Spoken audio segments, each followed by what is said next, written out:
sesi terakhir sebenarnya talk show di mana kita akan berbicara dengan para pembicara yang mungkin tadi sudah kita kunjungi satu persatu gitu ya untuk di kelas kecil dan berbicara lebih spesifik lagi.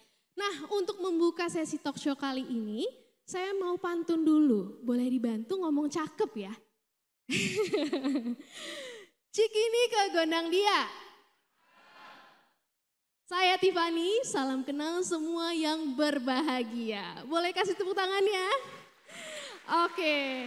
Nah, saya di sini, apa sih pekerjaan saya? Saya tuh jurnalis. Jadi kalau sehari-hari biasanya saya menulis gitu ya. Terus ngobrol sama orang, dengerin orang gitu ya. Dan itu kesenangan saya dalam keseharian begitu. Nah, hari ini tentunya juga menjadi kebahagiaan saya bisa diundang nih untuk berbicara dengan para panelis yang luar biasa. Sebelumnya untuk ngetes fokus karena biasanya kalau habis makan siang nih pada ngantuk. Ya enggak sih? Ini jam-jam krusial. Aku mau dengar tepuk tangannya sekali. Sekali aja, sekali. Kalau sekali berarti tepuk tangannya tek gitu ya. Tepuk tangannya 2 kali. Oke, aku punya pertanyaan. Kalau misalnya jawabannya iya, tepuk tangannya 2 kali. Kalau jawabannya enggak, tepuk tangannya cuma sekali, oke? Coba kita tes ya. Udah kenyang? Udah berarti. Oke. Kalau misalnya ada yang gak kompak nih berarti mungkin ngantuk nih, masih ngantuk. Oke. Nah ini pertanyaan agak susah soalnya. Kalau tadi pertanyaannya udah kenyang atau belum, kalau ini pertanyaan pertama. Saya sudah menemukan panggilan hidup saya. Oke, ada yang jawab sekali, ada yang 2 kali. Mungkin perlu sesi talk show kali ini nanti ya. Pertanyaan kedua nih, saya masih ragu dalam mengambil langkah dari panggilan saya. Banyak yang cuma sekali. PR nih nanti panelis nih ngasih inspirasi dan juga ayo dong jalanin panggilannya gitu ya. Oke, pertanyaan ketiga, saya tahu kalau Tuhan memperlengkapi saya untuk menjawab panggilan saya. Atau 2 kali tuh tadi ya? 1 atau 2 tuh? Pertanyaan keempat, saya rindu melayani dan menjangkau jiwa-jiwa. Sekali doang? Aduh sayang agak budek kali ya. Nah pertanyaan terakhir nih. Saya masih punya banyak pertanyaan untuk memenangkan jiwa. Oke, baik. Nah semua tepuk tangan tadi untuk mengetes konsentrasi dan juga tentunya kita juga mau kasih tepuk tangan yang meriah untuk memanggil narasumber kita pada talk show kali ini. Berikan tepuk tangan yang meriah, para narasumber dipersilakan untuk maju ke atas panggung. Ada Pendeta Chelsen, juga ada Kak Daniel dari Carbon Atex, ada Kakak Devi dan Kakak Charles dari Rumah Ruth. Dan juga ada Kakak Daniel tentunya dari One Hope. Ini kita belajar juga tadi dari Kakak Daniel di sini terkait dengan pelayanan kreatif. Nah, kita akan mulai sesi talk show dan tentunya sesi ini bakal seru banget. Oke, baik. Saya ke situ ya, ngadepnya nggak apa-apa ya. Aman. Ya, saya di sini aja. Oke. Saya punya pertanyaan. Nanti teman-teman tadi yang udah bertanya itu juga akan saya bacakan pertanyaannya, namun berikan saya kesempatan dulu untuk bertanya sedikit begitu ya. Nah mungkin mulai dari Pendeta Chelsen dulu nih. Baik, boleh diambil mic-nya satu persatu mungkin. Untuk ready gitu ya, kalau ditanya tuh nggak kaget gitu. Oke. Baik. Sudah bisa nyala? Tes, bisa ya. Oke. Pak Chelsen, ini saya punya pertanyaan. Tadi Pak Chelsen pertama-tama ngasih pencerahan lah ke kita, benar-benar firman Tuhan. Bahwa kita tuh mau meninggalkan apa sih ketika kita meninggal atau hidup kita berakhir di dunia ini begitu. Legacy apa? Tapi pertanyaanku adalah kita semua di sini diajarkan terkait penjangkauan atau misi. Rindu bahwa jiwa-jiwa dimenangkan. Apakah memang ada dasarnya Pak bahwa Tuhan meng-create manusia untuk menjangkau jiwa-jiwa? Boleh dijawab Pak? Thank you ya pertanyaannya Bu Tiffany. Apakah Tuhan memberikan kepada kita dasar di Alkitab untuk kita menjangkau jiwa? Pertanyaan yang lebih mendasar itu adalah kenapa kita melakukan apa yang kita lakukan di dalam kehidupan kita, dalam pelayanan kita, di dalam pekerjaan kita itu ada hal yang sangat mendasar sekali. Jadi kalau kita lihat kembali ya kehidupan kita atau dari cerita Alkitab itu, Persoalan yang paling besar dengan dunia ini itu adalah karena kita itu kehilangan kehadiran Tuhan di dalam hidup kita. Pada waktu Adam dan Hawa berdosa, apa yang mereka paling kehilangan itu bukan mereka menderita atau mereka menjadi susah, tetapi yang paling susah itu adalah mereka kehilangan akses kepada kehadiran Tuhan itu. Kehilangan kehadiran Tuhan itu yang membuat kita menjadi hidupnya menderita, tidak ada berkat Tuhan, tidak ada pertolongan Tuhan. Tugas kita sebagai orang Kristen adalah bagaimana kita menghadirkan kembali kehadiran Tuhan di dalam dunia ini. Nah, kalau kita lihat sejarah Israel ya, mereka tuh kemudian nanti punya kemah pertemuan, Tuhan hadir di situ. Dan kalau kita lihat Yohanes pasal 1 ayat 14, itu Tuhan hadir di dalam dunia ini. Firman itu telah menjadi manusia dan tinggal di antara kita. Tuhan hadir di tengah-tengah kita. Jadi kalau kita melakukan segala sesuatu dalam hidup ini, mau dalam hidup kita, pelayanan kita, pekerjaan kita, tujuannya sebenarnya cuma satu, supaya kita bisa senantiasa menikmati kehadiran Tuhan itu. Kita itu dalam penjangkauan jiwa, kita itu berusaha supaya lebih banyak orang bisa mengalami kehadiran Tuhan itu. Tuhan tuh minta kita untuk pergi jadikan segala bangsa muridku, supaya di seluruh dunia ini orang bisa kembali merasakan kehadiran Tuhan. Dan itu yang bisa membuat dunia kita semakin hari menjadi semakin baik. Jadi kalau teman-teman yang tadi di sesi-sesi ini melakukan banyak hal itu semua adalah untuk supaya orang tuh bisa ngerasa Tuhan tuh hadir dalam hidup saya gitu. Supaya kita itu bisa membawa kehadiran Tuhan dan kebaikan Tuhan di dalam hidup itu. Nah, saya kira itu yang membuat kita, mengapa kita penting menjangkau. Tentu saja kita tuh pengen kehadiran Tuhan tuh memberkati setiap orang yang ada di sekitar kita. Makanya tadi saya sampaikan juga di sesi yang pertama tadi, pleno tadi, bahwa kita itu harus mengerti kehendak Tuhan, maksud hatinya Tuhan, dan punya hati seperti hati Tuhan yang mau mengasihi orang-orang itu dan memberikan kebaikan Tuhan kepada mereka, supaya mereka bisa mengalami juga apa yang kita alami begitu. Oke, baik. The presence of God yang mungkin kita kadang suka bingung gitu ya, kesepian, lonely, bingung mau ngapain, gak ada pengharapan, di situ gak ada Tuhan berarti gitu ya Pak ya.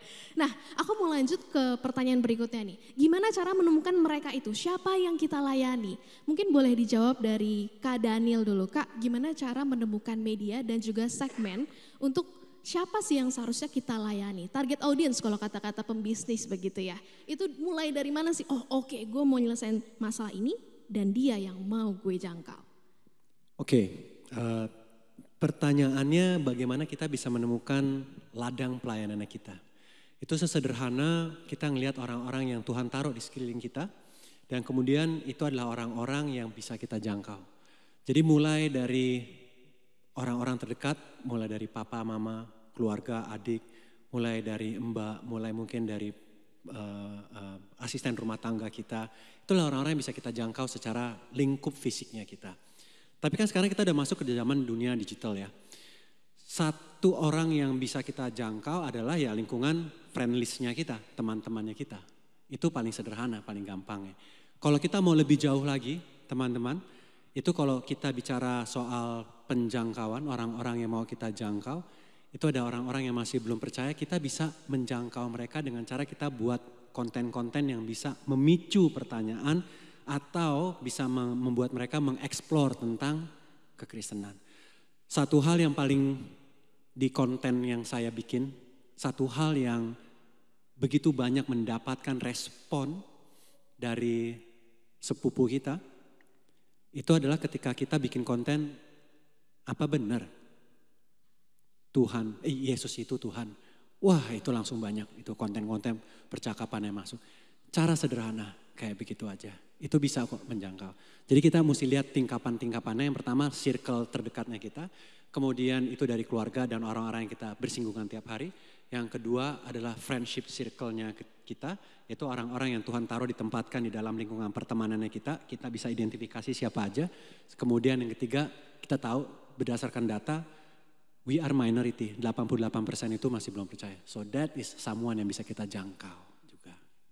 Oke baik Kak Daniel. Kak Daniel ini salah satunya penjangkauan jiwanya ke sepupu tuh mungkin di sini ada yang bingung tadi ya sepupu Kak. Mungkin yang belum percaya sama Tuhan Yesus begitu. Nah itu pelayanannya melalui online, sosial media, itu dunia kreatif yang Kak Daniel juga menjangkau orang-orang melalui situ. Nah aku juga mau tanya nih dari sisi businessman, di sini mungkin yang Gen Z nih, mungkin ada yang mau jadi pembisnis? Tunjuk tangan. Oke, yang di depan ya, baik. Mungkin pikirannya gini, waduh kalau melayani uangnya nggak ada. Orang tua saya udah sekolahin saya dari SD sampai kuliah gitu ya. Ada yang kuliah di luar negeri, pulang-pulang, mah saya mau jadi pendeta. Mah saya mau melayani misalnya di Papua mah. Nah biasanya orang tua, loh kok investasi bodong ini ya? Nah pertanyaan aku ini adalah, ayam atau telur Kak, profit dulu ada, wah ini bisa nih, ada uangnya nih seenggaknya untuk aku punya tim bayar gaji. Ada masalahnya dulu, terus ada profitnya.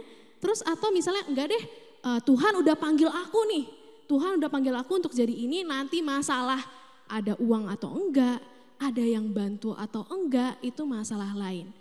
Kalau dari sisi kakak gimana? Nah kalau kak, kalau kak sendiri kan isunya terkait dengan lingkungan. Mungkin di sini yang Gen Z udah peduli terkait lingkungan ya kak ya, carbon ethics, menjual karbon. Kalau sekarang ada jejak karbon gitu ya kak ke perusahaan-perusahaan. Nah ini seperti apa kak kalau dari kakak sendiri? Ya, mungkin menjawab dari sebenarnya chicken and egg antara profit dulu atau reason of why dulu, clarity yang Tuhan kasih dulu gitu ya. Untuk saya itu reason yang Tuhan kasih dulu. Kenapa? Karena pada saat saya memulai Carbonetics 5 tahun lalu, itu kita nggak kepikiran untuk buat PT. Waktu dulu itu bentuknya yayasan, kemudian kita masih kerja full time di corporate 8 jam. Mungkin di sini ada salah satu bisnis partner saya, tadi saya lihat Mbak Beka, hai. Itu partner carbon trading saya dulu di perusahaan lama. Oke.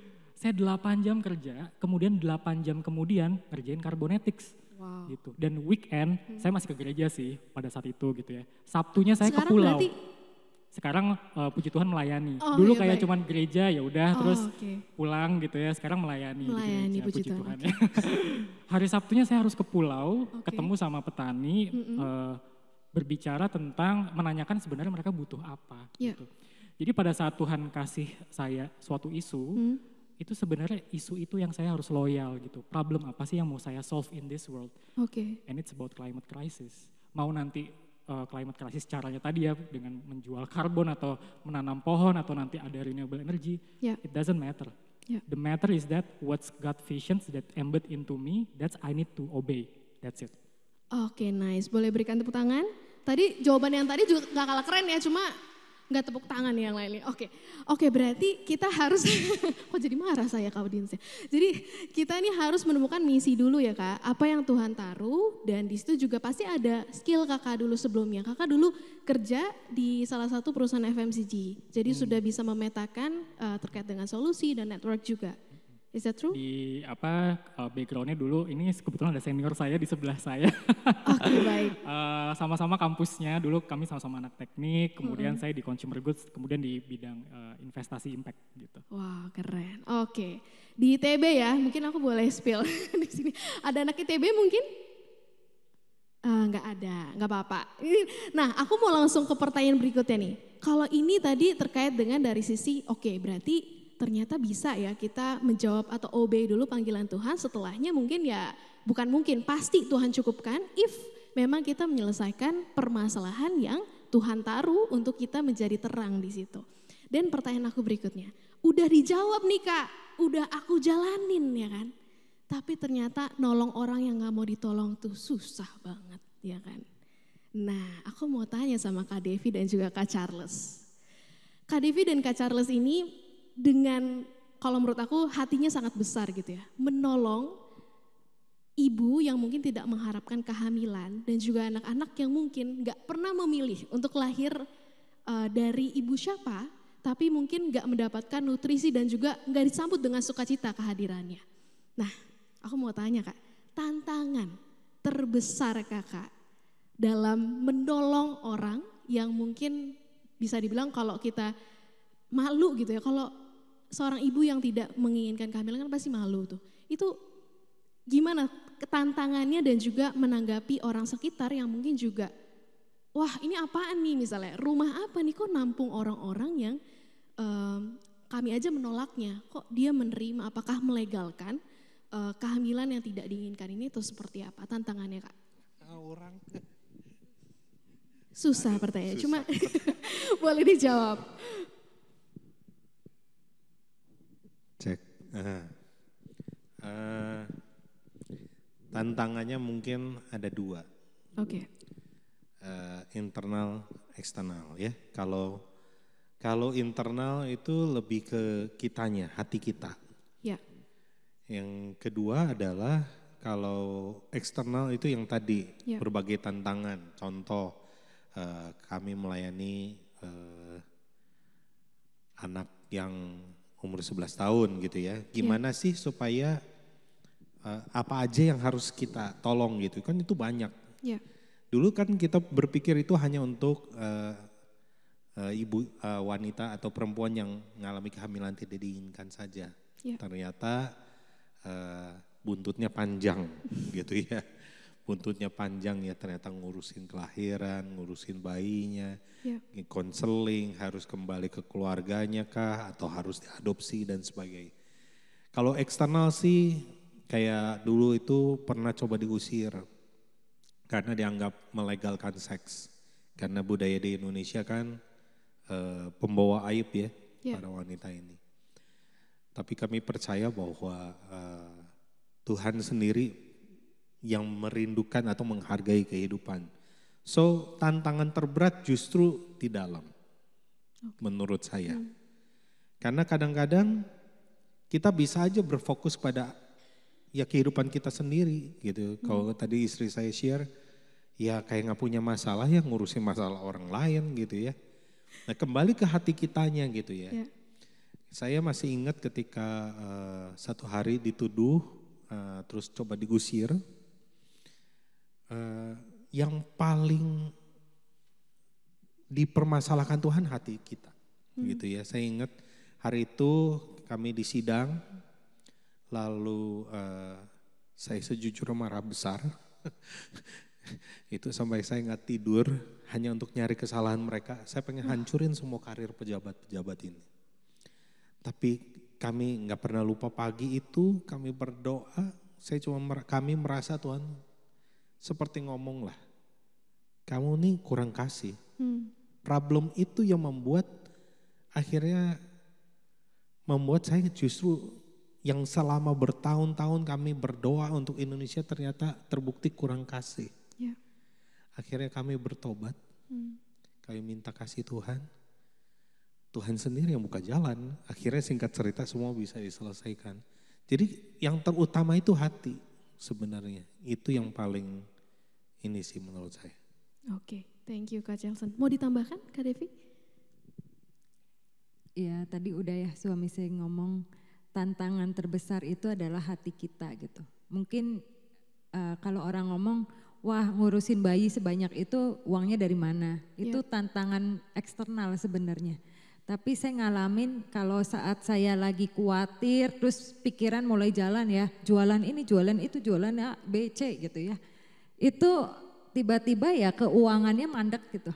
Ya. Tapi di saat saya benar-benar ngandalin Tuhan, tiba-tiba ada donatur yang ngasih seperti itu. Jadi sebenarnya tantangan terbesar adalah respon kita sama Tuhan itu sih. Oke, thank you Kak Devi sama Kak Charles, luar biasa. Boleh berikan tepuk tangan ya. Nah tadi yang udah mungkin aku udah tahu nih Kak panggilan aku apa. Wah bener nih dikonfirmasi juga kan sama Kak Bimo, katanya kalau Tuhan udah suruh nih udah langsung lakukan dengan setia gitu kan. Tadi Kak Daniel juga bilang do it sekarang gitu. Nah ternyata tantangannya ya kan. Dari hati lagi tapi get back to the internal ya. Tuhan lihat lagi ke hati kita dan Tuhan yang bantu kita setelah kita ngandelin Tuhan tadi. Mungkin itu perbedaannya kita sama mungkin caranya dunia yang menggunakan kekuatan secara pribadi. Nah aku juga punya pertanyaan lagi balik ke Pak Chelson. Pak, ini mungkin sekian banyak dari kita yang hadir di sini ada beberapa orang yang merasa tapi itu saya udah habisin waktu saya dalam hidup yang sia-sia gitu. Tapi saya punya panggilan ini nih. Apakah pertanyaannya kayak Yunus deh Pak, udah di perut ikan, dia disuruh Tuhan ke Niniwe, ya kan? Dia dibawa perut ikan kan buang waktu ya, dia ke perut ikan akhirnya juga balik lagi, ya kan? Nah pertanyaannya adalah, kalau seandainya saya ngerasa nih, oh Tuhan maunya ke situ nih kayaknya, tapi saya udah ngabisin banyak waktu ini, apakah sebenarnya panggilan Tuhan itu masih tetap ada dan apakah Tuhan tuh sebenarnya maksa di panggilan itu atau ya benar kata Yunus itu, jadi saya nurut aja lah gitu. Bisa lah kayak Yunus gitu atau gimana Pak menurut Bapak? Ya terima kasih ya pertanyaannya, bagus sekali. Kalau kita merasa selama ini kita sudah menghabiskan banyak sekali waktu di luar sana, kita udah tahu nih dari muda misalnya Tuhan panggil kita melakukan sesuatu dalam hidup kita. Tapi by the way ya, kita dipanggil Tuhan melakukan sesuatu dalam hidup kita, tidak selalu satu orang tuh hanya punya satu panggilan seumur hidup ngerjain itu. Seringkali tuh Tuhan memanggil kita melakukan banyak hal di dalam hidup kita. Nah itu kita mesti pegang dulu. Bahwa Tuhan bisa menggunakan kita menjadi berkat dalam banyak panggilan hidup sekaligus gitu. Tapi mungkin ada orang yang Tuhan panggil melakukan sesuatu yang penting dalam hidupnya, tapi karena merasa susah, berat, lalu yaitu meninggalkan pekerjaan itu, kemudian melakukan hal yang lain. Apakah terlambat untuk kembali mengerjakan apa yang Tuhan mau kita kerjakan? Tentu ya, semakin cepat kita mengerjakan kehendak Tuhan itu semakin baik. Tapi setiap orang itu ada prosesnya.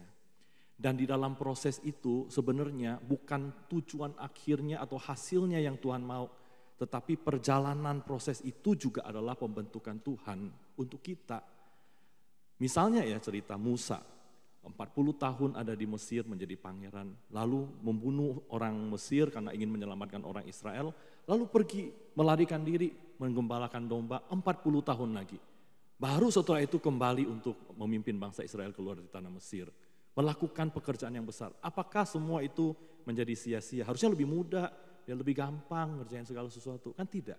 Karena di dalam perjalanan proses kita itu, waktu kita bergumul, kita merasa mau lari, mau meninggalkan panggilan itu, lalu kemudian kita akhirnya kembali dan melakukannya. Semua proses itu membentuk kita untuk menjadi seorang hamba Tuhan atau seorang pelayan Tuhan atau anak Tuhan yang semakin mengerti maksud dan kehendak Tuhan.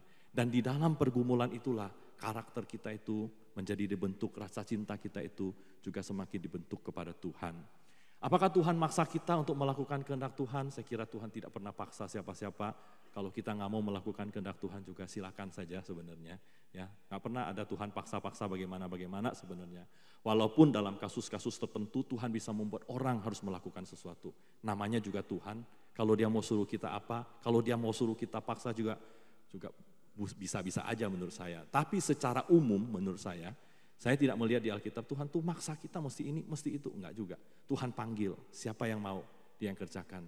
Dia yang akan diberkati dan disertai oleh Tuhan di dalam hidupnya. Jadi jangan merasa dipaksa-paksa juga. Ya, walaupun Tuhan bisa-bisa saja mau memaksa, misalnya Yunus dipaksa untuk pergi, bisa saja. Itu bagian dari pembentukan Yunus. Tapi secara umum menurut saya sih ya enggak juga gitu. Oke baik, terima kasih Pak. Nah di sini udah ketemu ya jawabannya mungkin yang, aduh ini gereja kasih aku pelayanan misalnya. Kalau di gambar kita kan kalau pelayanan tuh di gereja ya mungkin ya. Terus udah gitu, tapi kayaknya belum siap deh Tuhan misalnya gitu. Nah terus udah ngabisin waktu tadi juga kan Pak, terus ngerasa nggak layak. Emang siapa yang layak ya Pak? Kayaknya nggak ada ya, Tuhan yang layakin semua ya. Oke mungkin mau ngomong lagi Pak, sorry. Mau diperjelas? Ya di gereja itu memang suka ada dikritik ya, suka maksa-maksa orang pelayanan dan lain sebagainya. Hatinya mah baik ya, mau maksa orang untuk pelayanan, ayo pelayanan. Berhasil dalam banyak kasus itu berhasil membuat orang yang tadinya, orang itu kadang-kadang tidak mau melayani bukan karena dia nggak mau melayani, tapi dia misalnya malu, ada orang yang butuh didorong, ya saya mengerti lah gitu, kita mengerti. Tetapi gereja juga mesti hati-hati untuk memaksa orang melakukan sesuatu.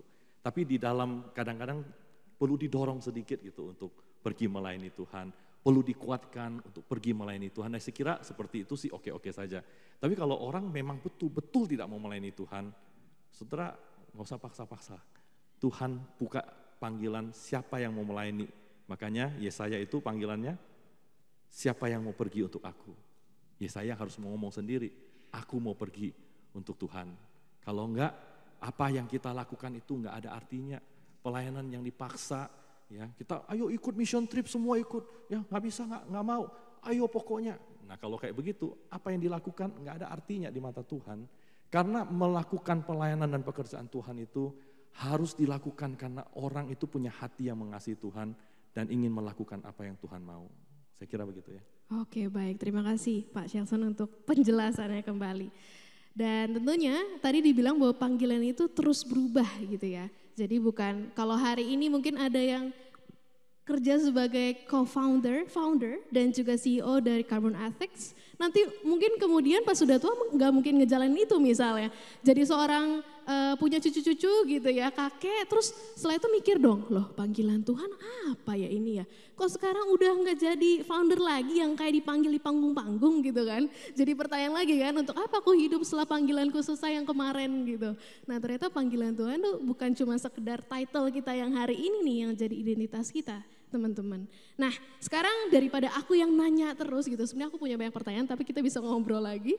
Di sini udah ada banyak pertanyaan juga yang sudah dikumpulkan. Mungkin boleh diberikan tepuk tangannya juga untuk tadi jawaban-jawaban dari narasumber.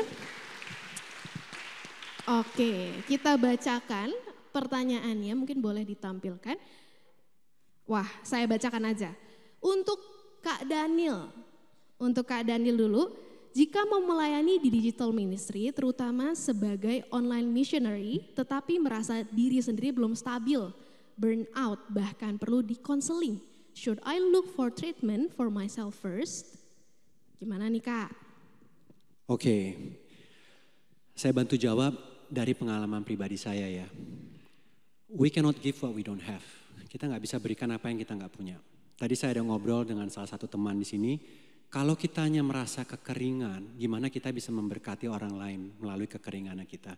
Ini dari sudut satu aspek yang kita mesti bisa lihat. Tapi ada juga kalanya ketika kita melayani, kita pun dipulihkan. Nah kita nggak tahu bagaimana cara Tuhan bekerja di dalam hidup kita secara pribadi. Yang pasti ketika kita mau melayani dengan sukacita, tapinya kita sedang mengalami burnout, kita pun juga, Yesus juga bilang datanglah kepadaku. Ingat kita nggak bisa melayani dengan kekuatan kita sendiri. Kita harus bisa melayani dengan adanya sukacita dan dengan pimpinan Roh Kudus di dalam hidup kita.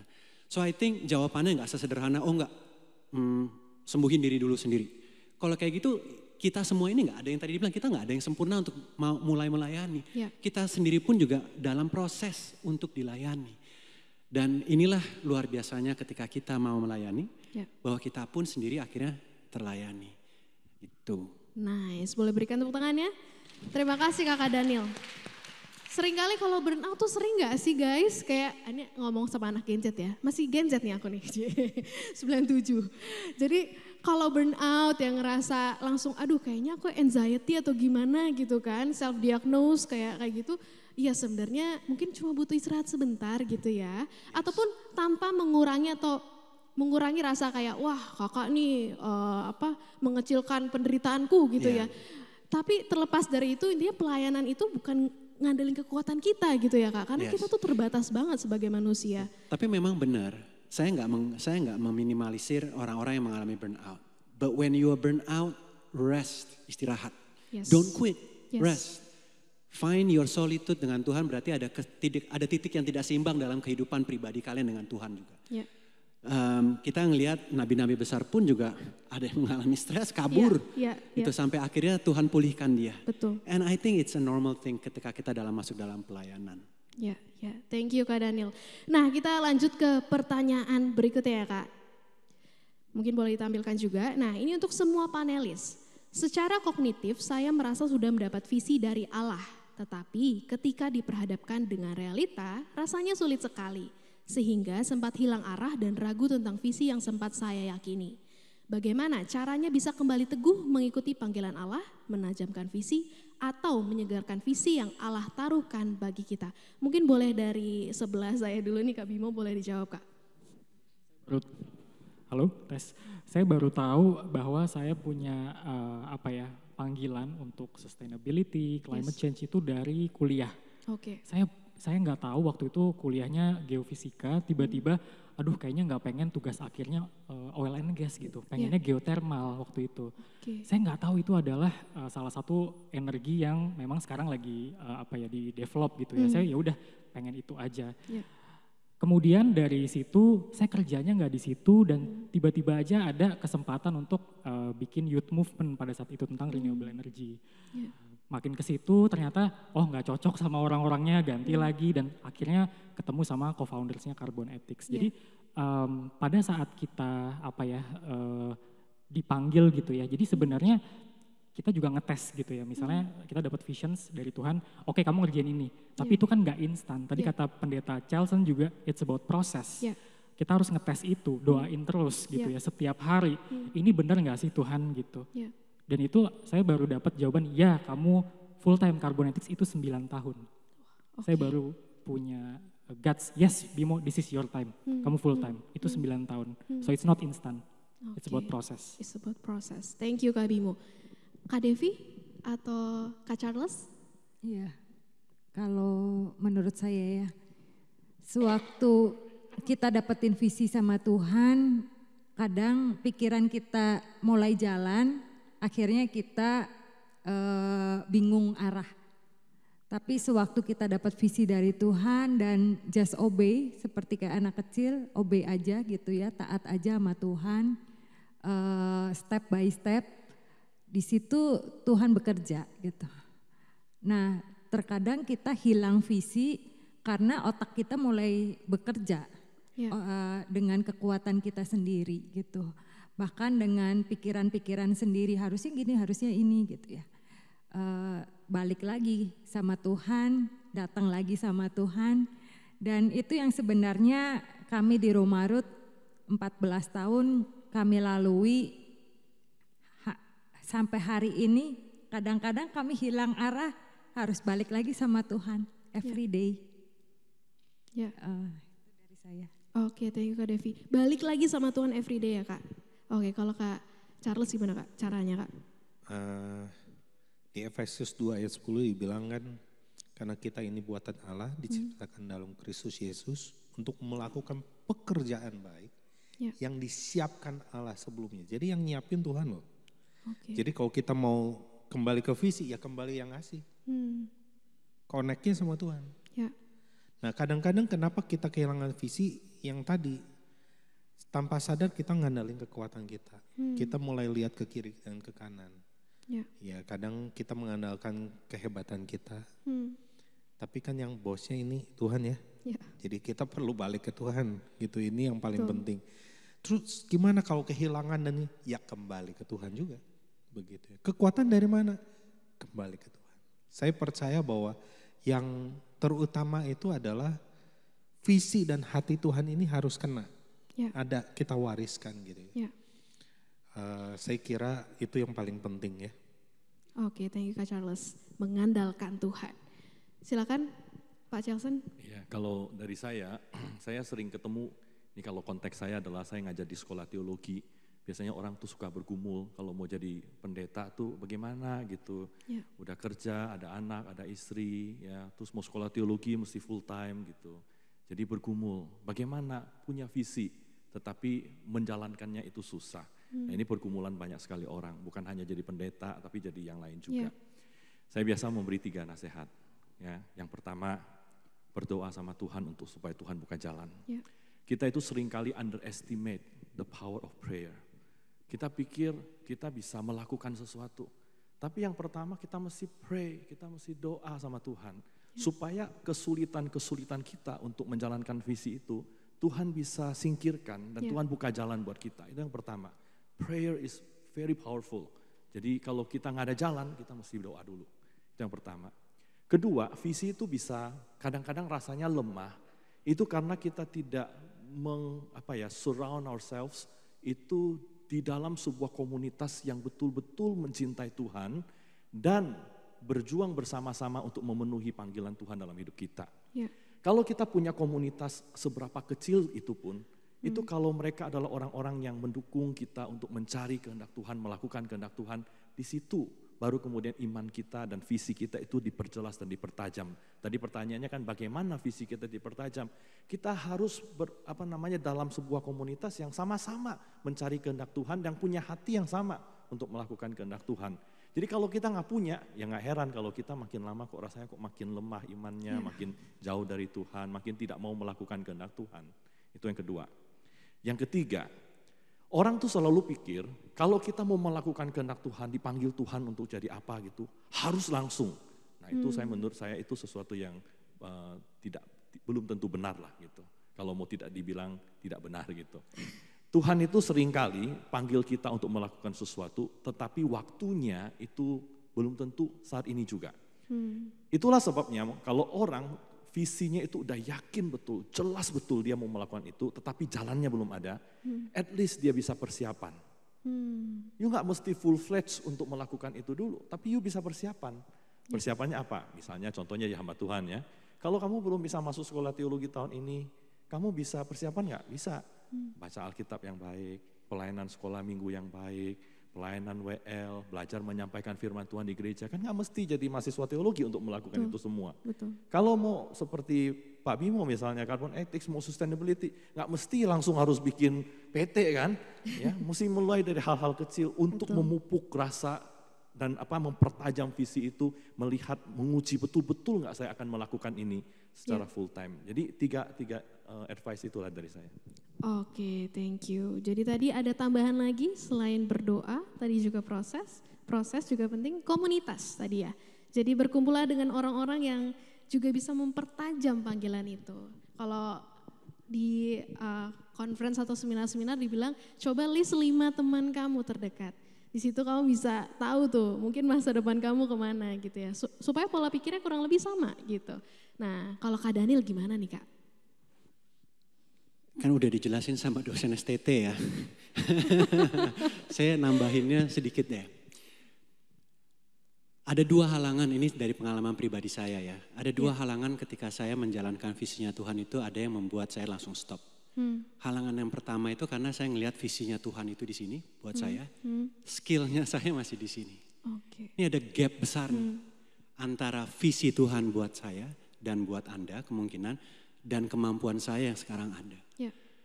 But saya belajar bahwa this gap itu ada blessings. There's a blessings in this gap.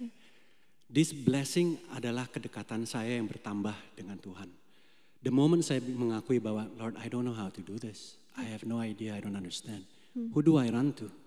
To Him, basically. So that is actually there's a blessings in the gap yang kita harus sadari ketika Tuhan kasih visi itu di luar bayangannya kita. Dan within that moment of gaps, Tuhan buka jalan untuk dipertemukan dengan orang-orang yang tepat, diberikan komunitas yang tepat, orang-orang yang bisa membantu kita. Tuhan buka jalan untuk memberikan kita skill upgrade yang kita butuhkan. Tiba-tiba ada aja ide-ide yang diinspirasi oleh Roh Kudus untuk menjalankan visinya tersebut. So the moment I understand, okay Lord, I don't know how to do this, it's actually give me a freedom. Kayak, I am set free karena aku yakin bahwa Tuhan yang akan meng-equip me in order to do this. Satu-satunya yang Tuhan gak punya di dalam dunia ini adalah ketaatannya kita. So the moment kita kasih ketaatannya kita, itu memberikan dia sukacita dan dia akan membantu kita dalam menjalankan visinya kita. Yang kedua, visinya Tuhan, Yang kedua, yang stopin saya kadang-kadang, ketika Tuhan kasih visi, itu gak ada clear step by stepnya mesti ngapain. Gak guideline-nya gak jelas gitu. Kalau Tuhan kasih visi, enak kalau lu hari pertama lakuin A, hari kedua lakuin B, hari ketiga lakuin C, hari keempat lakuin ini, clear, aman. Kebanyakan tuh gak ada step by step guidelines-nya. And also it's a step of faith yang kita harus bangun di dalam menjalankan visinya Tuhan. So I love ketika pendeta Chelsen itu bilang bahwa it's a process. Visinya Tuhan yang utama buat saya dan buat kita semua, calling yang pertama is for us to be His sons and daughters. Itu dulu. Karena His calling is not necessarily a career path. Dan karena career path bisa berubah-berubah terus. Sesuai dengan masa hidupnya kita. Tapi fakta pertama adalah callingnya Tuhan yang pertama adalah supaya kita bisa menjadi putra dan putrinya dia dulu. So the moment saya mengakui bahwa yes Lord I am your son, everything else kayak oke, jalanin aja deh gitu. With all limitasinya. Tapi bukan artinya semuanya mudah ya. Petrus pun juga menjalani panggilannya juga kapalnya karam lah, dia dilemparin batu lah, dia kabur ke sini lah, ke situ lah. I mean it's not going to be easy. But as long as God is with us, we are okay. Oke, thank you Kak. Ini closing answer yang oke banget juga ya. Bahwa memang dimana kita tahu panggilan Tuhan ini tuh balik lagi gak ngandelin diri kita sendiri. Terus surrender sama Tuhan. Dan ya tentunya dari komunitas itu yang bisa ngebantu kita. Ada gap itu yang tadi ada blessings itu yang Tuhan kasih. Oke, kita lanjut ke pertanyaan berikutnya. Ini Kakak Daniel kebanjiran pertanyaan, tapi aku mau kasih satu lagi buat Kakak Daniel sama nanti Kakak Charles kali ya. Pertanyaan kedua nanti aku skip dulu, boleh ya? Oke, Kak Daniel, ini pertanyaannya bagaimana kita bisa mendorong audiens digital untuk juga terlibat dalam gereja fisik atau kelompok komunitas lokal? Bagaimana pelayanan digital dapat mendukung, bukan menggantikan peran penting dari komunitas gereja yang nyata? Wah, ini banyak yang ngerasa terancam gitu ya. Kok semua sekarang udah serba online gitu ya. Mungkin bukan cuma, mungkin generasi papa mamaku gitu ya kayak, apalah ini cuma online gitu kan. Datang dong ke gereja gitu kan, ketemu muka, melayani langsung gitu. Nah ini gimana nih Kak jawabannya Kak? Saya bakal ambil dari sudut pandang psikologi manusia. Secara natural apa yang orang alami di dunia digital itu mereka mau rasakan di dunia fisiknya mereka. Yes. And I think kita semua di sini setuju bahwa lebih baik kita ketemu tatapan langsung daripada kita ketemu di Zoom. Yeah. And dari zaman dulu orang-orang yang biasanya surat-suratan, dulu kan digital belum ada nih. Yes. Kita eliminasi digital dulu deh, surat-suratan, penpel, dulu kan sahabat pena. Pasti kan ada kerinduan akhirnya, hubungan kita sangat terjalin. Pengen dong ketemuan fisik, pengen dong ketemuan langsung. So secara psikologis apa yang orang rasakan di dunia online, itu orang next stepnya orang ingin rasakan di dunia offline-nya mereka, on-site-nya mereka, fisiknya mereka. So ketika kita bicara konteks dunia pelayanan digital, are we offering, nah ini pertanyaannya, di pelayanan dunia digital itu apakah kita menawarkan untuk mereka bisa terlibat di dalam sebuah komunitas lokal atau enggak? Ujung dari pelayanan online is to bring these people on site. So online experience itu untuk menghook mereka, ngambil mereka untuk kita tanamkan di komunitas lokal. Yeah. Karena kita nggak mau selama-lamanya berhubungan di dunia online. Yeah. Kan sekarang pertanyaannya tapi gimana cara mengencourage-nya? Betul. Jadi di dalam komunitas online tersebut harus diberikan a glimpse of taste, rasanya. Bagaimana sih kalau kita berkomunitas dengan orang-orang Kristen yang dewasa yang baik secara online, sehingga mereka mau merasakannya itu di dunia offline. Dan kita bisa refer ke mereka, hey kamu tinggalnya di daerah mana? Oh kita ada loh rekan-rekan yang ada di daerah situ yang bisa juga membantu kalian. Dan ada proses pendampingan antara transisi antara online ke onsite. Jadi gak tiba-tiba kan kamu udah aku kenalin, bye, sampai ketemu ya, ini saya kasih nomor handphonenya, kamu ketemuan aja. No, sometimes we have to make that extra effort untuk membantu memikul salibnya mereka, supaya mereka bisa tertanam di gereja lokal. Kadang-kadang kita mesti jadi kayak Simon dari Kirene, yang ngebantu memikul salib Yesus, sementara temporary, gak selama-lamanya. Sampai dia cukup kuat, cukup yakin untuk bisa memikul salibnya sendiri. Oke, thank you Kak Daniel. Ini menjadi jawaban ya untuk mungkin gereja-gereja yang sudah lama, terus gak usah lah kita main sosial media ya ngapain ya. Kan udah juga banyak jemaat di sini gitu kan. Ternyata kan gereja perlu regenerasi. Dan mungkin kita gak perlu anti dengan sosial media, mungkin itu menjadi salah satu pintu ya untuk menjangkau jiwa-jiwa. Betul. Thank you Kak. Nah pertanyaan berikutnya nih. Mungkin boleh ditampilkan juga untuk Pendeta Chelsen, apakah mencari cara penjangkauan yang pas buat kita itu dilihat dari talenta yang kita punya? Tadi kan dibahas soal skill gap ya tadi. Apakah misalnya Kak, aku kayaknya pengen jadi WL nih, tapi aku gak bisa nyanyi gitu. Nah, apakah dilihat dari talenta atau enggak? Pertanyaan bagus lagi ya. Kadang-kadang ya, ini lagi cerita lagi tentang rohaniwan, tentang pendeta gitu ya. Kalau pendeta disuruh pelayanan, ditaruh di tempat yang dia gak suka, dia bisa bilang, aku gak suka pelayanan ini, aku gak ada panggilan di sini gitu ya. Atau saya gak ada talenta di sini. Saya dalam perjalanan atau dalam pembacaan saya waktu saya belajar Alkitab gitu ya, saya tidak pernah melihat orang itu dipanggil oleh Tuhan untuk melakukan sesuatu semata-mata karena dia bisa atau karena dia punya. Ya, nggak pernah. Mungkin kadang-kadang Tuhan panggil kita memang sudah punya sesuatu gitu. Ya wajar saja Tuhan bisa pakai kita, apa yang kita punya Tuhan bisa pakai. Tetapi Tuhan gak pernah panggil orang hanya karena apa yang dia punya atau apa yang dia bisa gitu. Nah apakah kalau Tuhan memanggil saya melakukan sesuatu itu tergantung talenta saya? Saya tidak percaya itu. Saya percaya Tuhan bisa pakai talenta kita. Tapi di tempat-tempat di mana Tuhan membutuhkan kita atau bukan membutuhkan kita, Tuhan mau pakai kita, walaupun kita gak ada talenta, di situ Roh Kudus memberikan kepada kita karunia-karunia rohani. Yes. Maka saya percaya apa yang membedakan pelayanan kita dengan orang-orang yang di luar sana tuh banyak orang yang skillful sekali. Mereka bisa ngapain aja bisa. Mau mau sosial media jago, mau mimpin pujian jago, mau ngomong public speaking juga jago. Kita juga di sini menggunakan skill-skill yang sama. Tapi apa yang membedakan kita sama orang di luar sana? Yang membedakan adalah kita mengerjakan pelayanan rohani dan kita disertai dengan kuasa yang rohani. Ya, karunia itu makanya disebut karunia rohani. Ya, kita mengerjakan semua itu dengan pertolongan dari Roh Kudus. Kalau betul-betul di suatu tempat itu butuh ada orang mengerjakan pekerjaan Tuhan dan kita ada di situ dan kita nggak bisa, kita nggak punya talenta. Saya percaya Tuhan akan memampukan kita melakukan itu. Tapi kalau orang bilang ini ada banyak yang WL nih, jago-jago nih WL-nya semua gitu. Kita kayaknya lebih efektif ditempatkan di tempat yang lain. Ya jangan tersinggung juga gitu. Ya, memang Tuhan kan menempatkan pemimpin-pemimpin rohani untuk melihat di mana orang lebih cocok dan lebih efektif gitu. Nah jangan pokoknya saya mau ini, nggak bisa begitu ya. Kita harus bertanya kepada Tuhan.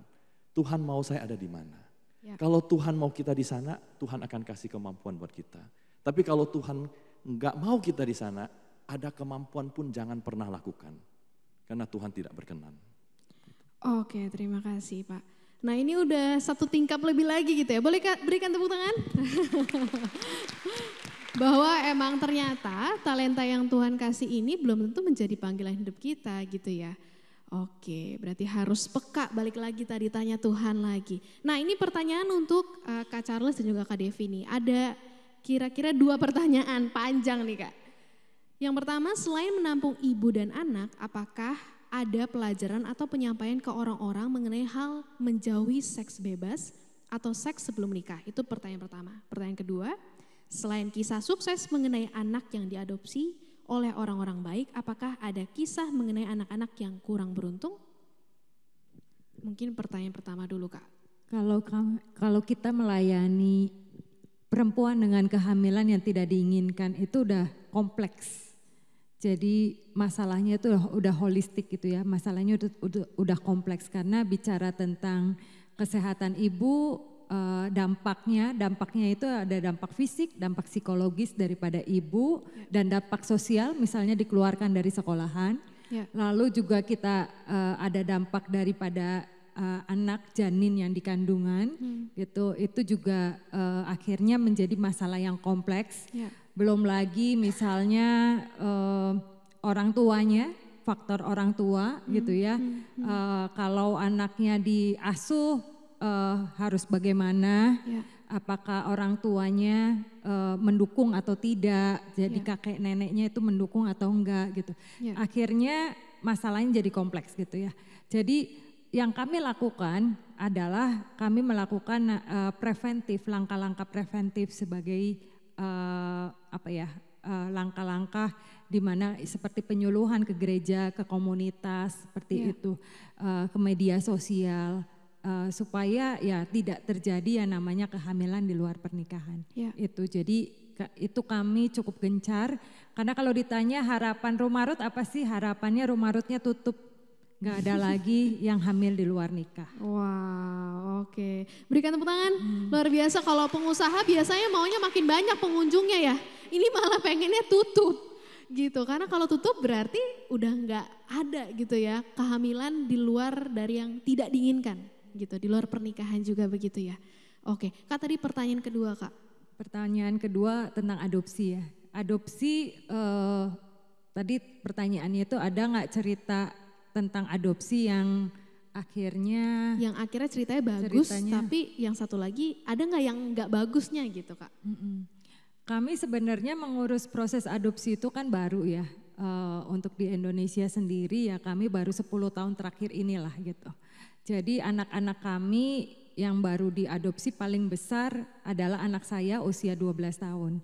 Jadi mungkin kami belum ada cerita-cerita yang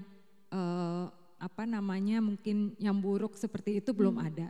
Tetapi ada cerita-cerita di mana anak yang diadopsi misalnya setelah 3 tahun, 4 tahun didiagnosa autism atau special needs seperti itu akhirnya orang tua struggle di situ, itu ada gitu. Tapi yang penting adalah preparingnya gitu ya. Bagaimana orang tua adopsi itu harus siap untuk bisa menjadi orang tua yang baik untuk anak-anak adopsi ini. Itu yang jadi PR kami sebenarnya, makanya kami melakukan parenting adoption di Indonesia ini. Akhirnya kami juga punya komunitas untuk orang tua adopsi di Indonesia untuk bisa menjembatani hal-hal ini. Wow, oke, terima kasih Kak. Boleh berikan tepuk tangannya lagi biar nggak ngantuk juga nih, ya kan? Nah, Kalau jadi, boleh saya tambahkan. Boleh Kak, silakan. Ya, jadi kalau bicara tentang preventif, ini sebenarnya yang paling kita butuh kerjasama sebenarnya. Yes. Karena satu hari saya ingat ada satu pejabat yang, ayo Kak Charles, Kak Devi, kita ke semua sekolah di Bandung. Ya itu mah sampai Tuhan Yesus datang juga nggak beres ya, itu ada berapa ribu. Gitu ya. Jadi memang sekarang ini juga saya lagi coba kembangkan beberapa program yang sifatnya lebih mudah gitu ya. Kayak kalau bicara P3K kan medis, tapi nggak harus latar belakang medis yang melakukan. Kau ini psikologis.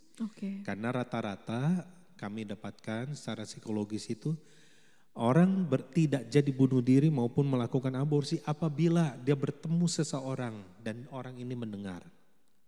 Apalagi bisa diarahkan gitu ya.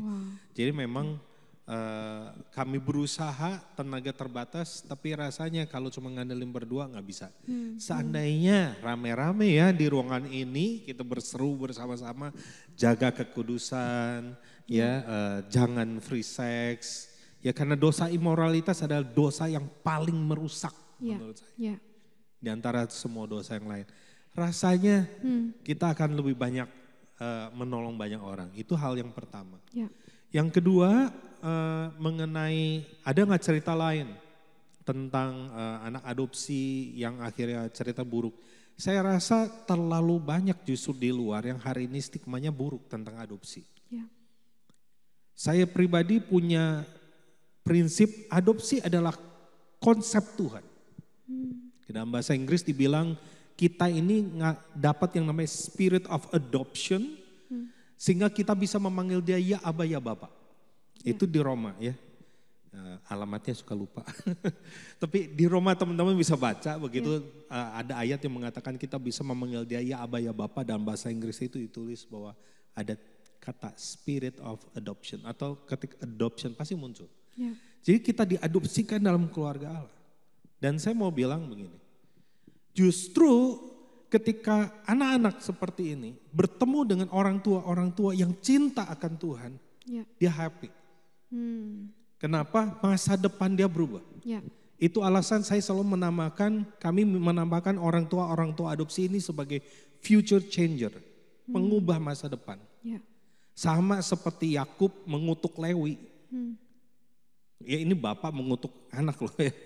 Tapi nasib Lewi berubah hanya karena ketemu seorang yang namanya Musa. Sejak dia ketemu Musa bernubuat di hari itu. Lewi disebut salah satu suku yang tidak punya pusaka tanah, tapi pusakanya adalah Tuhan sendiri. Saya membayangkan anak-anak ini dikutuk, dibuang sama ayah kandungnya. Bahkan mungkin ibu kandungnya karena kondisi nggak bisa. Akhirnya datang kepada seorang yang mau adopsi. Anak ini ketemu Musa rohani yang mengubah masa depan dia yang harusnya tinggal di panti, yang harusnya diaborsi. Hari ini dia hidup baik. Bahkan bisa mengenal Tuhan. Saya pikir justru kita perlu mulai berpikir adopsi adalah kehormatan. Betul. Bagian dari panggilan, gak semua mau. Jadi gak bisa dipaksakan juga karena ini menyangkut hati. Tapi saya percaya sekali bahwa setiap orang yang dipanggil mengadopsi adalah para future changer. Oke, thank you Kak Charles, boleh berikan tepuk tangannya? Luar biasa. Ya betul-betul, stigma adopsi itu jadi stigma yang cukup akhir-akhirnya negatif gitu ya, karena banyak cerita yang kurang baik juga ya. Oke, semoga memperjelas juga bahwa adoption is one of the, apa yang Tuhan juga kasih ke kita, spirit adoption dari Tuhan gitu kan. Oke, Nah, Kak Bimo, ini ada pertanyaan untuk Kak Bimo nih. Bagaimana pengalaman Bapak melihat iman menolong serta berkontribusi terhadap pemeliharaan lingkungan? Ya, jadi yang pertama iman untuk kita berbuat sesuatu ya. Yes, untuk lingkungan. Saya merefleksikan begini, pada saat kita berbicara tentang lingkungan gitu ya, kalau dalam konteks saya, kegiatan yang saya lakukan adalah proteksi, reforestasi hutan gitu ya. Yes. Tapi itu dan fighting back climate crisis, tapi tidak sampai di situ. Ternyata pada saat kita melakukan proteksi lingkungan, it's all about people, gitu ya. Buat apa kita melakukan lingkungan? Karena when we do climate activism gitu ya, it's a form of love to God and love to people, gitu ya. Kita menghargai bahwa Tuhan sudah ada semua resource yang diberikan kepada kita, bukan hanya mengeksploitasinya, bukan hanya mengerjakannya, tapi juga memeliharanya, itu satu. Kemudian tentang manusia, when we show our love to people gitu ya, kita juga berpikir bahwa kita mau anak cucu kita punya dunia yang baik gitu ya, yang tidak banyak polusi dan segala macam. Kita pasti kalau kita sayang pada sesama gitu, sayang pada keluarga kita, we always wants to do the best for them, for their future. Jadi pada saat kita melakukan kegiatan lingkungan ini, kita punya hati di sini. It's all about people. Dan people itu nggak hanya di keluarga kita, tapi it's about people yang impacted juga di luaran sana. Contoh misalnya komunitas-komunitas misalnya di pesisir tadi di konteks pekerjaan saya. Ada satu momen di mana waktu COVID gitu ya. Itu waktu kami baru pertama kali berdiri juga udah sekitar setahun. Ada satu petani itu chat saya, Mas Bimo, makasih banget ini semenjak COVID tidak ada turisme di pulau dan restoran pada tutup, kita nggak punya pendapatan di perikanan. Kemudian dia bilang ke saya, untung ya kita bisa ada kegiatan sesimpel nanam pohon, saya bisa beli beras. Di situ saya mulai berpikir bahwa sebenarnya apa sih yang saya lakukan ini? It's not about, sebenarnya yes about climate, but it's more of yang lebih tinggi lagi adalah it's about humanity. Oke, thank you Kak Bimo, boleh berikan tepuk tangannya?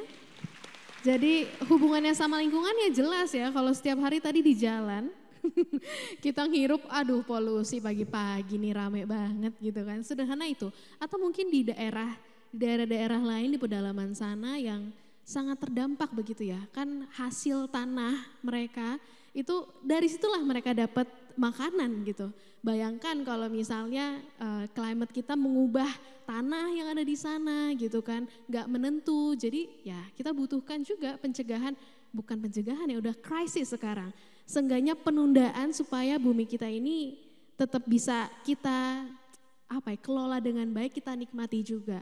Karena juga polusi juga berpengaruh dengan kesehatan ibu juga ya, ngomong-ngomong soal itu kan. Gitu. Oke, terima kasih banyak dan itu menjadi jawaban terakhir ataupun juga pertanyaan terakhir yang saya bacakan dari audiens. Dan mungkin saya menutup talk show kita hari ini bahwa teman-teman semua, panggilan kita itu adalah visi yang Tuhan taruh. Dan Tuhan perlengkapi kita semua bukan dengan kekuatan kita sendiri, tapi dari Tuhan. Dan kita butuh komunitas seperti yang kita lakukan di sini merupakan langkah awal kita untuk bertemu dengan komunitas yang tepat untuk menjawab panggilan kita. So, terus semangat, terus kembali ke Tuhan, pelihara daily rutin untuk kembali ke Tuhan, berdoa ke Tuhan, dan terus jawab panggilan kalian masing-masing. Terima kasih semuanya dan saya tutup talk show hari ini. Saya pamit undur diri, tapi sebelumnya kita mau berdoa dulu. Pendeta Charlson, Pak Charlson boleh memimpin kita dalam doa. Sebelum kita berdoa, saya mau ajak kita untuk berpikir satu hal ya sebelum kita tutup ini. Kita hari ini bicara banyak tentang panggilan Tuhan, apa yang kita mau lakukan di dalam kehidupan kita gitu.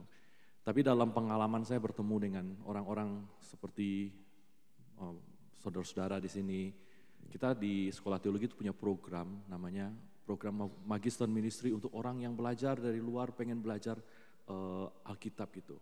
Pengalaman saya bertemu dengan orang-orang ini yang betul-betul datang mau belajar Alkitab adalah mereka itu di dalam panggilan hidup mereka itu mengalami dua persoalan yang besar.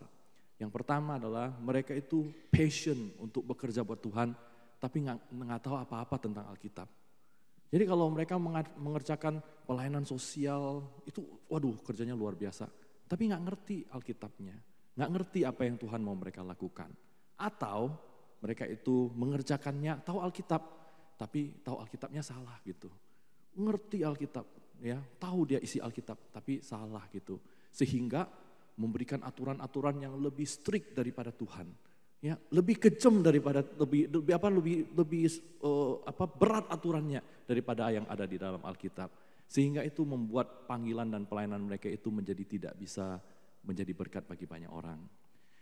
Kalau kita dipanggil Tuhan untuk melakukan pekerjaan-pekerjaan dalam hidup kita untuk kemuliaan Tuhan, untuk memberkati banyak orang, membawa kebaikan untuk orang, hal yang pertama yang kita mesti bisa itu adalah mengerti kehendak Tuhan.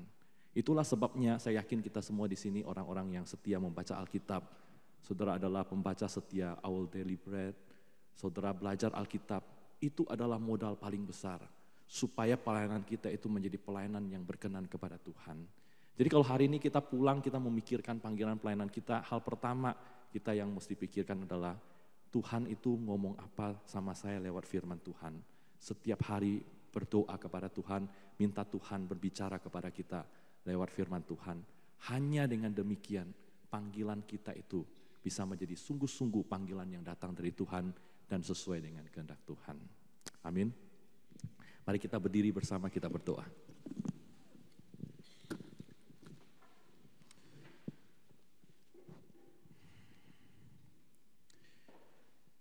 Tuhan, terima kasih karena Engkau mengasihi kami.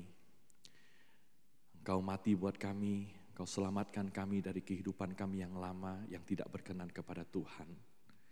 Bahkan Tuhan memberi kepada kami kasih dan berkat Tuhan yang berkelimpahan di dalam hidup kami, dalam kami mengikut dan melayani Tuhan. Kami bersyukur juga Tuhan, kami yang tidak punya apa-apa ini, kami yang tidak bisa banyak ini ya Tuhan. Tuhan mau pilih dan Tuhan pakai untuk menjadi anak Tuhan, untuk menjadi pelayan Tuhan. Dan Tuhan taruh di dalam hidup kami sebuah panggilan untuk kami berjalan bersama dengan Tuhan dan mengerjakan pekerjaan-pekerjaan Tuhan. Tuhan, hari ini kami bersyukur karena lewat event ini Tuhan kami boleh belajar tentang hati Tuhan yang mengasihi dunia ini dan orang-orang yang ada di dalamnya yang bergumul dan menderita ini ya Tuhan. Dan kami bersyukur Tuhan kami boleh menggumulkan bersama-sama panggilan Tuhan di dalam hidup kami. Tuhan, kalau ada orang-orang di dalam ruangan ini yang masih bergumul, apa yang Tuhan mau mereka lakukan dalam hidup mereka, Tuhan kiranya Roh-Mu yang berbicara kepada mereka. Tuhan tolong kuatkan dan teguhkan hati mereka, sehingga mereka boleh paham kehendak Tuhan. Tahu membedakan apa yang Tuhan mau mereka lakukan dalam hidup mereka. Tahu apa yang baik dan berkenan kepada Tuhan. Tuhan tolong mereka berjalan bersama dengan mereka, biarlah proses ini proses yang membentuk mereka. Tapi Tuhan, kalau ada orang-orang di sini yang sudah tahu kehendak Tuhan, Tuhan tahu, mereka tahu apa yang Tuhan mau mereka lakukan dalam hidup mereka. Tuhan, biar mereka juga punya satu hati yang teguh, berani mengambil keputusan, yang berani melakukan apa yang Tuhan mau mereka lakukan dalam kehidupan mereka. Dan Tuhan pakai orang-orang seperti ini Tuhan, untuk melayani Tuhan dan menjadi berkat bagi banyak orang. Tapi ada orang-orang dalam ruangan ini Tuhan yang juga sudah bekerja dengan segiat-giatnya untuk Tuhan. Mereka yang mengasihi Tuhan dan mereka yang sudah melakukan apa yang Tuhan mau. Tuhan, terima kasih untuk apa yang Tuhan sudah kerjakan buat dunia ini melalui mereka. Tuhan, kiranya Engkau memberkati mereka, menyertai mereka di dalam pekerjaan pelayanan mereka. Tuhan, kami mohon kepada Tuhan, supaya sepulang kami di tempat ini, hati kami digelisahkan oleh Tuhan. Sehingga setiap hari kami mencari kehendak Tuhan, dan setiap hari kami boleh melakukan apa yang Tuhan mau. Tuhan, sertai kami dengan kuasa, Tuhan sertai kami dengan kemampuan, sehingga melalui kehidupan dan pelayanan kami, nyata bahwa kuasa yang berlimpah-limpah itu datangnya bukan dari kami bejana tanah liat ini, tetapi dari kuasa Allah yang memampukan kami. Terima kasih Bapa di surga, kami bersyukur untuk komunitas ini di mana kami boleh bergumul bersama-sama. Kami juga bersyukur untuk ODB Indonesia yang boleh menyelenggarakan acara ini dan juga untuk pelayanan mereka di Indonesia selama puluhan tahun ini Tuhan. Kami sangat bersyukur karena Tuhan memakai mereka, membangkitkan rasa cinta kepada firman Tuhan, dan boleh menolong orang-orang percaya di negeri ini untuk mencari kehendak Tuhan dan melakukan apa yang Tuhan mau. Berkati setiap orang yang bekerja dan melayani di ODB Indonesia, dan Tuhan tolong mereka semua boleh di dalam pimpinan dan penyertaan Tuhan saja. Terima kasih Bapa di surga, kami bersama-sama menutup acara Bible Summit kami pada tahun ini. Hanya di dalam nama Tuhan kami Yesus Kristus kami sudah berdoa. Amin.